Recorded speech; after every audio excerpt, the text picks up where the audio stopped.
નમસ્કાર ઉમેદવાર મિત્રો, આ વિભાગમાં 6000ની કાયમી શિક્ષકની ભરતી જોવા મળી જશે. મિત્રો, એક સપ્તાહની અંદર ગુજરાતની સ્કૂલોમાં તમને 6000ની ભરતી જોવાની છે. તો કયા કયા વિભાગમાં આ ભરતી થવાની છે એના ઉપર પ્રોપર વાત કરવાના છીએ. અને મિત્રો, શું સરકાર હવે આ 6000ની ભરતી છે એ જ્ઞાન સહાયકને બદલે કાયમી કરવાના છે? મિત્રો, શાળાઓ ખુલી ગઈ છે, મહત્વની જાહેરાત પણ જોવા મળી રહી છે. અંત સુધી વિડીયો છે નિહાળો, જેથી તમને પૂરી માહિતી વિગતવાર ખબર પડે. અને મિત્રો, નવા ચેનલ ઉપર પધારેલા છો, ચેનલને સબસ્ક્રાઇબ કરી ટેલિગ્રામ ને વોટ્સઅપ ગ્રુપ પર જરૂરથી જોઈન કરી લો, જેથી ત્યાં પણ તમને દરરોજની અપડેટ મળતી રહે.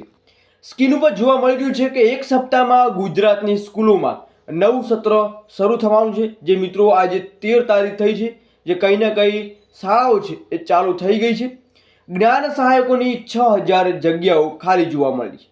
હવે મિત્રો, આ જે 6000 જગ્યાઓ છે, જેમાંથી પ્રાથમિક વિભાગની વાત કરીએ તો કે પ્રાથમિક વિભાગમાં 6000ની જગ્યાઓ ખાલી છે. તો મિત્રો, હવે સરકારે જે એધાણ જોવા મળી રહ્યા છે કે 15 જૂનને દિવસે અમે જે આજુબાજુ કંઈ ના કંઈ ભરતી કરવાના છીએ, એવું શિક્ષણ મંત્રી દ્વારા જે નિવેદન છે એ આપવામાં આવ્યું હતું. પરંતુ હવે આ 6000 જ્ઞાન સહાયકને બદલે શું કાયમી કરવાના છે? મિત્રો, એ પણ કંઈ નવી અપડેટ મળે તો તમને જાણવા મળશે. લાગી તો રહ્યું એવું છે મિત્રો કે સરકારને જ્ઞાન સહાયક ફાવી ગઈ છે, જેના કારણથી કાયમી ભરતીમાં એ લોકો પ્રોસેસ નથી હાથ ધરી રહ્યા. તો 6000 ભરતી છે, હવે કયા વિભાગમાં થશે એ અગાઉની અપડેટમાં જોવા મળી જશે, પ્રાથમિક વિભાગમાં કે ઉચ્ચતર વિભાગમાં. બાકી ઓફિશિયલ અપડેટ મળતા જાણવા મળશે. ત્યાં સુધી જય હિન્દ, જય સંવિધાન.